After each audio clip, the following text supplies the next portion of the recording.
नमस्कार दोस्तों, हमारे समाज में नारियों को युगों से पूजा जाता है।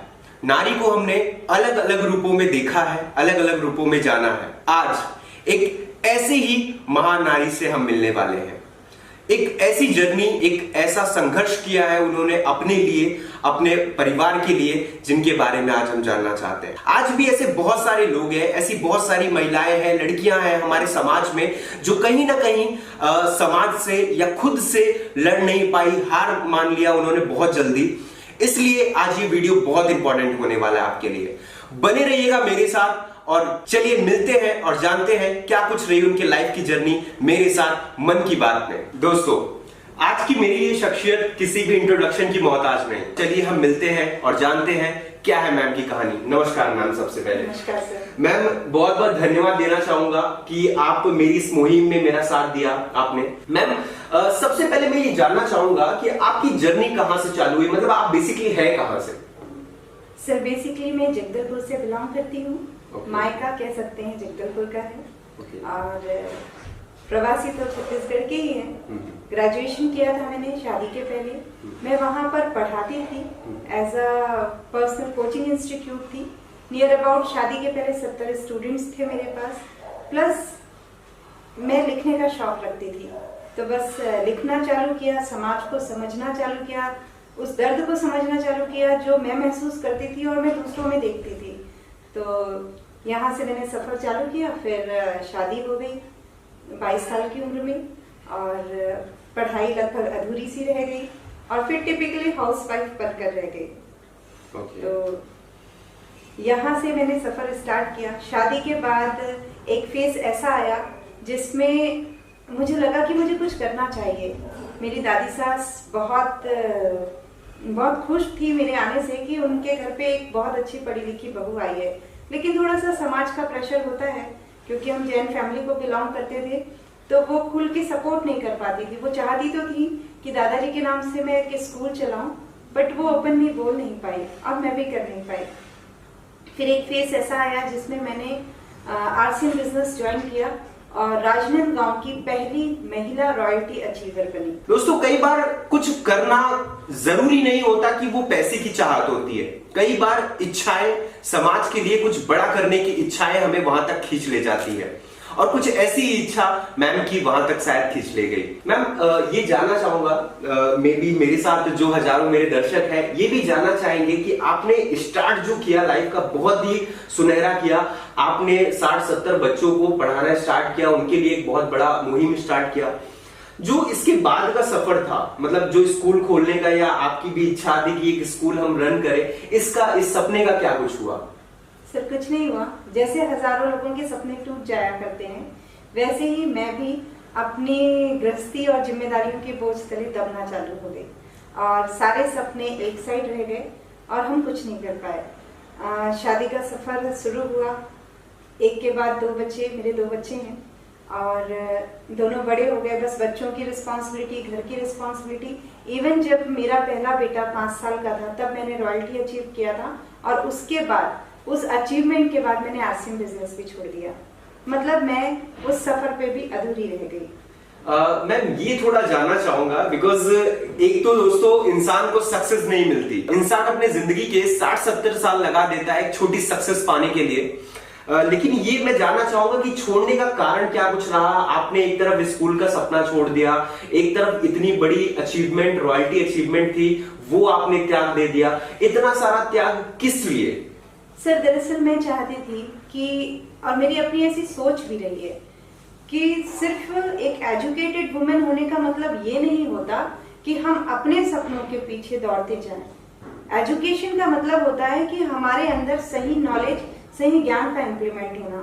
और क्योंकि बीइंग अ वुमेन, मेरा सबसे पहला दायित्व मेरा घर था, तो मैं अपने घर, अपने परिवार, अपने ससुराल, उनकी मान मर्यादा, प्रतिष्ठा का ख्याल रखना चाहती थी।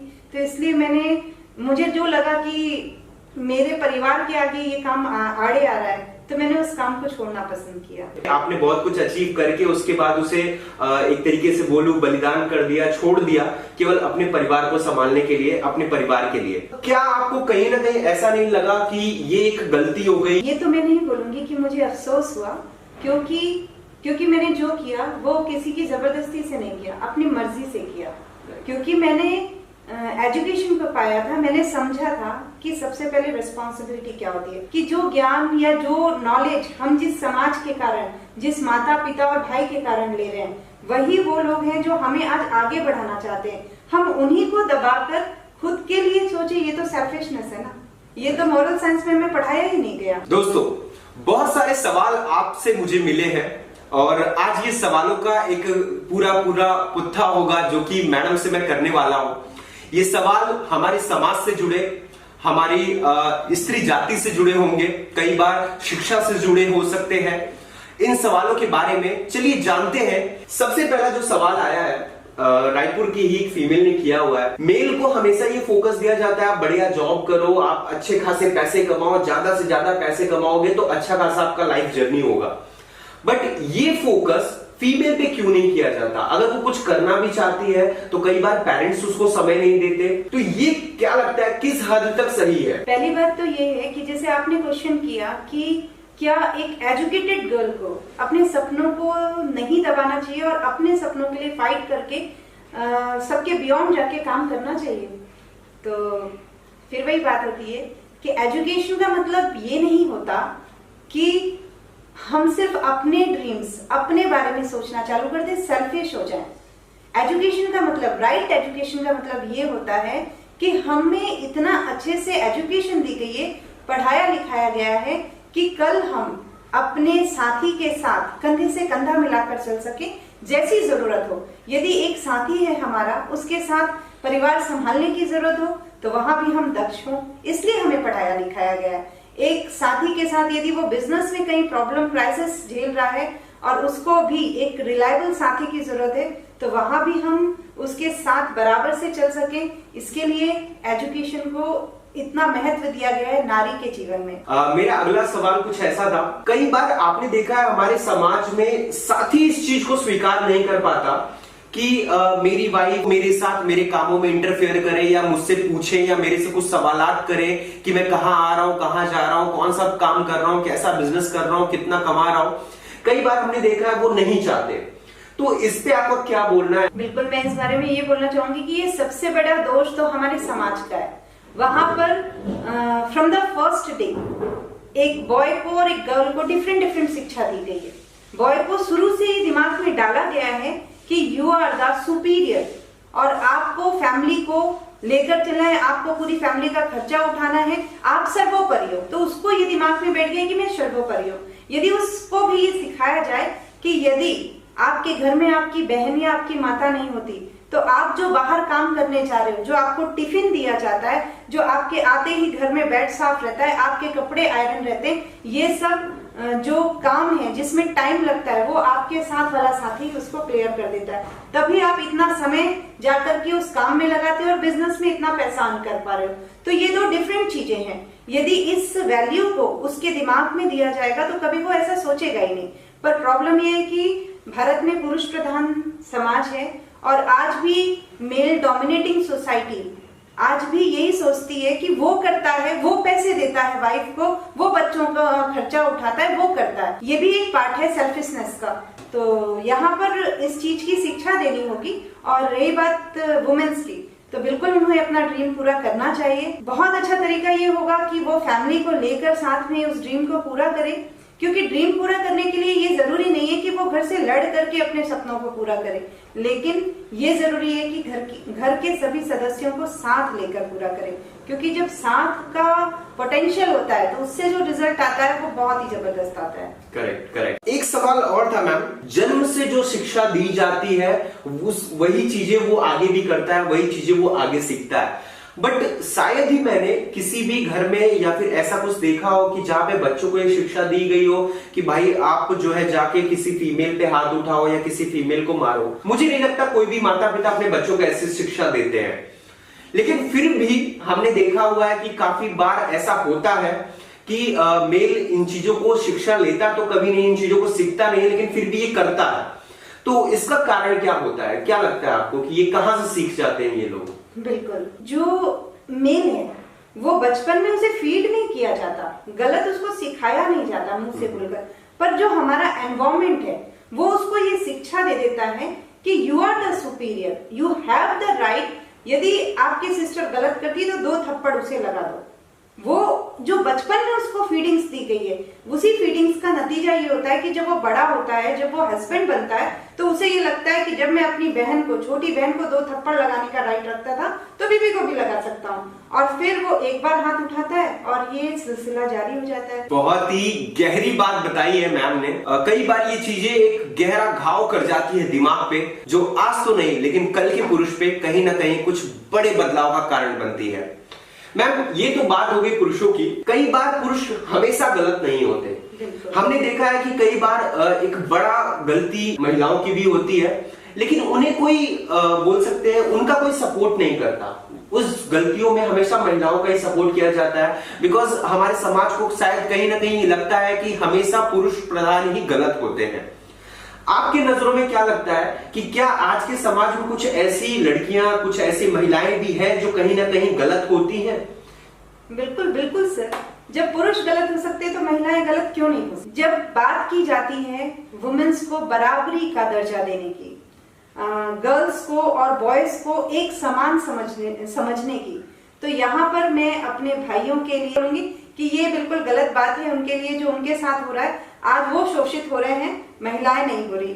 महिलाएं आज उन पर इल्जाम लगा देती हैं और वो बेचारे परेशान होते हैं और उनकी सुनवाई भी नहीं हो पाती। Right right right. सो दोस्तों, इस पे थोड़ा सा बदलाव हमें करना होगा। मेरा निवेदन होगा, मैम ने जैसा बताया उसमें मेरा भी ये निवेदन होगा कि सबसे पहले आप सिचुएशन को समझिएगा। हमेशा आरोप, हमेशा गलतियां पुरुषों की नहीं होती, इस पे भी जरूर ध्यान दीजिएगा।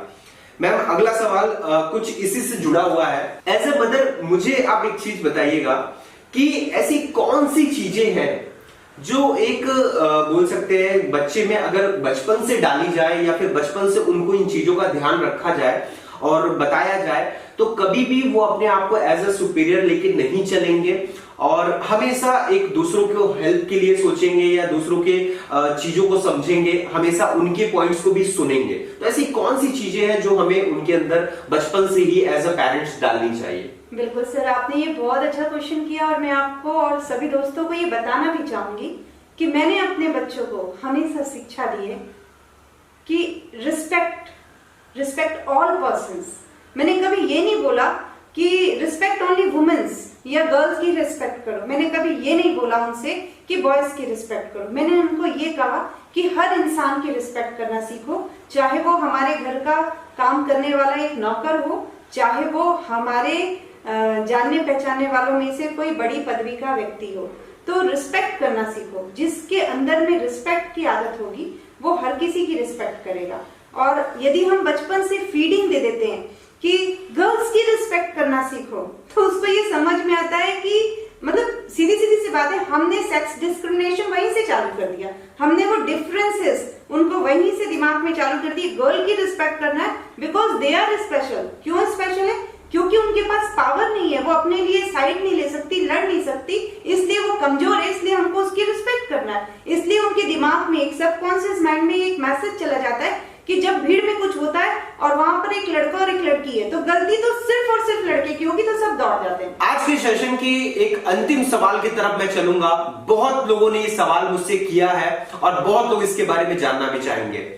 मैम ये सवाल कुछ ऐसा है कि काफी बार हमने देखा है कि जब बच्चे धीरे धीरे बचपन में छोटे होते हैं, काफी बार हमने देखा है जब बच्चे छोटे होते हैं तो अपनी हर चीजें, छोटी से छोटी बात मम्मी पापा को शेयर करते हैं। लेकिन बच्चे जैसे जैसे बड़े होते जाते हैं वो अपनी चीजें मम्मी पापा को बता नहीं पाते। आई डोंट नो कि कुछ उनकी पर्सनल बातें हो जाती हैं, कुछ पर्सनल चीजें हो जाती हैं जो वो शेयर करने में कतरा जाते हैं, डर जाते हैं कि मेरी मम्मी क्या सोचेगी, मेरे पिताजी इस पर क्या सोचेंगे। दोस्तों ऑब्वियस सी बात है, आपके मन में भी कुछ ऐसे सवाल होंगे जो आप अपने मम्मी पापा से नहीं शेयर कर पाते होंगे। तो इसका कारण क्या बनता है? क्या मम्मी पापा कुछ ऐसे इफेक्ट छोड़ देते हैं बच्चे के दिमाग में कि ये क्वेश्चन नहीं पूछना है आपको, या बच्चे के मन में ये चीजें कहां से आ जाती है कि ये नहीं पूछना है मुझे? बिल्कुल, ये दोनों ही तरफ से सर, ये दोनों ही तरफ से होता है कि पेरेंट्स वो काम खुद किए होते हैं एक टाइम पे, लेकिन जब वो पेरेंट बनते हैं ना तो वो ज्ञान जो ज्ञान का पिटारा है ना उनका, वो खुल जाता है और वो सारी टोकरी ज्ञान की अपने बच्चों पे उड़े होते हैं। ये ना करो, वो ना करो, ये ना करो, उन्हें भी करने दो, उन्हें भी करने दो। जब वो गलत चले जाएंगे तो आप उन्हें समझाना, देखो ये करने से ये हुआ, हम ना करें तो बेटर है। देखिए जैसे मेरे बच्चे हैं, मैं उन्हें कभी नहीं रोकती। मुझे पता है कि एक लाइफ का हर एक फेस आता है। एक फेस आता है जब बच्चे कभी कुछ गलत चीज, मतलब चोरी करना, ये जो हैबिट्स डेवलप करते हैं, तो वो हैबिट्स क्यों डेवलप होती है, मैंने उस पर रिसर्च किया। तो उन्हें हमेशा ये महसूस हुआ कि they are the superior. Mummy उनसे हमेशा क्वेश्चन लेती है, उनके सजेशंस लेती है एंड देन काम करती है। तो अब वो मुझसे हर चीज डिस्कस करते हैं। अब वो बड़े हो गए हैं, अब उनकी लाइफ का सेकंड फेज चालू हुआ। जैसे कि हम जानते हैं टीनेजर्स होते हैं, टीनेजर्स या तो पढ़ाई से बिल्कुल डाइवर्ट हो चुके हो रहते हैं या सिंसियर हो जाते हैं। दूसरा एक और फेस उनकी लाइफ में इसी समय पे आता है, जिस समय कहना चाहिए वो अट्रैक्शन वाला फेस होता है। बहुत मतलब हर गर्ल और हर बॉय इस समय का वो अपने आप को हीरो और हीरोइन ही समझता है। ऑब्वियसली बात है। तो ये वाली जहाँ प्रॉब्लम आती है, वहां पे भी हम बच्चों को बार बार रोकते हैं, तो वो हमसे अपने मन की बातें बताने से कतराते हैं। यदि हम उनके साथ फ्री रहते हैं, उनके हिसाब से सोचते हैं, क्योंकि आज की जनरेशन बिल्कुल अलग सोचती है। हम जैसा सोचते थे उससे वहां का एनवायरमेंट ही अलग है। हमारे पास मोबाइल नहीं होता था, हम उनको बोले कि हमारे पास तो मोबाइल नहीं होता था, तुम तो पूरे टाइम मोबाइल पे भिड़े रहते हो, तो ये गलत है। उस समय तो मोबाइल था ही नहीं ना, होता तो शायद हम भी रहते ये। तो हमें वो चीज इम्प्लीमेंट करने की जगह जो उनके पास है उसमें से उन्हें सही और गलत सिखाना चाहिए कि आपने ये सही है, ये टेक्नोलॉजी आज आपके पास है, आपके हाथ में, इसका आप मिसयूज करो या इससे आप अच्छा पोटेंशियल निकाल सको। तो आप बच्चों को सही और गलत बताओ, निर्णय उनको लेने पर छोड़ दो। ऑब्वियस है कि आज के बच्चे समझदार हैं और वो समझदारी से फैसला लेंगे और कभी गलत नहीं जाएंगे। दोस्तों, काफी कुछ सवालों के साथ आज का सफर बहुत ही शानदार था। बहुत सारी चीजें हमने जानी और आज के सफर को और भी शानदार बनाने के लिए एक छोटा सा निवेदन करने वाला हूं मैं। उम्मीद करता हूं ये निवेदन मेरा आपको भी पसंद आएगा। मैम, जैसा कि आपने बताया कि आप कुछ लिखने की भी शौकीन है, तो कुछ दो लाइनें हमारे दोस्तों के लिए। जी बिल्कुल। इस मौके पे मुझे एक ही बात याद आती है कि जैसे मेरे सफर की शुरुआत हुई, ये मैंने अपने आप से पूछा था कि मैं कई बार चली, कई बार रुकी। जैसे आपने अभी जाना कि मैंने ट्यूशंस भी पढ़ाया, मैं एक सक्सेसफुल टीचर बनी एक टाइम पे, मैंने उसे ड्रॉप किया। मैं एक बहुत अच्छी नेटवर्कर बनी, मैंने उससे ड्रॉप किया। शायद मैं बहुत अच्छी मम्मा हूँ या नहीं, वो बच्चे बताएंगे आपको नेक्स्ट टाइम। लेकिन हाँ, तो एक अंदर से आवाज आती है और ये कुछ लाइनें हैं, मैं आप सभी को अपनी लिखी लाइनें सुनाना चाहूंगी कि रुक मत, तुझे अभी और चलना होगा। रुक मत, तुझे अभी और चलना होगा। जानती हूं मैं थक गई है तू जमाने की ठोकरें खा खा कर। जानती हूं मैं थक गई है तू जमाने की ठोकरें खा खा कर, पर वक्त के साथ तुझे भी ढलना होगा। रुक मत, तुझे अभी और चलना होगा। Thank you. दोस्तों, उम्मीद करता हूं आपको भी ये बहुत पसंद आया होगा। नीचे कमेंट बॉक्स पे जरूर कमेंट कीजिएगा, सिर्फ ये बताइएगा कि आपको ये चंद पंक्तियां मैम की कैसी लगी, और इन पंक्तियों को फॉलो जरूर कीजिएगा, रुकिएगा मत कभी लाइफ में। ऑब्वियस सी बात है, काफी सारी चीजें, काफी सारी बातें हमने की। बहुत बहुत धन्यवाद देना चाहूंगा मैम आपका कि आपने अपना कीमती समय दिया आज हमारे लिए, मेरे दोस्तों के लिए और हमारे समाज के लिए। इसका मैं बहुत बहुत आभारी रहूंगा। धन्यवाद। Thank you.